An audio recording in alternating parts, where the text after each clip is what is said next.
గద్వాల్ జిల్లా కేంద్రంలోని ఇండోర్ స్టేడియానికి సంబంధించిన స్థలముని మాజీ మున్సిపల్ చైర్మన్ ఆక్రమించి సమీపంలోని కొత్త బాయిని మూసివేసి అక్రమ కట్టడాలను నిర్మిస్తున్నారని ప్రజా సంఘాల నాయకులు ప్రభుత్వానికి విన్నవించారు.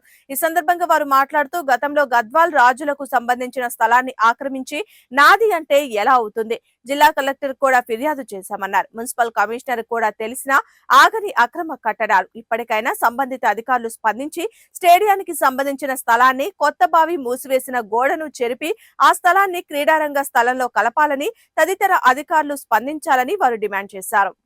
చాలా చారిత్రక కట్టడాలన్నీ కూడా ఈరోజు ముఖ్యంగా అవి కబ్జా గురవుతున్నాయి.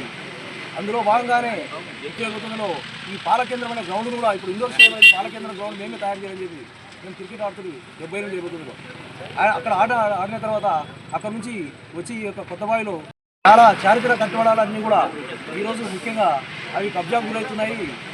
అందులో భాగంగానే ఉద్యోగంలో ఈ పాలకేంద్రం అనే గ్రౌండ్ కూడా ఇప్పుడు ఇండోర్ స్టేడియం అనేది పాలకేంద్రం గ్రౌండ్ మేమే తయారు చేయడం జరిగింది.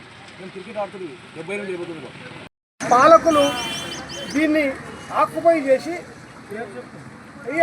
మాజీ మున్సిపల్ చైర్మన్ అయినటువంటి వేణుగోపాల్ గారు దీన్ని ఆక్యుపై చేసి ఇక్కడ దీన్ని కట్టాల కన్స్ట్రక్షన్ అని చెప్పి మొత్తం ఇచ్చేసాడు. మరి ఇక్కడ పాలకులు ఇక్కడ బుడ్సలు వేసుకోమని చెప్పి ఆయన వేయించిండు.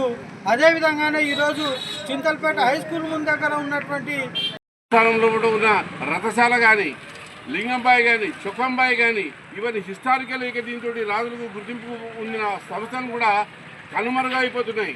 ఇవన్నీ మళ్ళీ ప్రజలకు తీసుకురావాలంటే ప్రజా సంఘాలు, విద్యార్థి సంఘాలు, స్పోర్ట్స్ ఏకదీంతో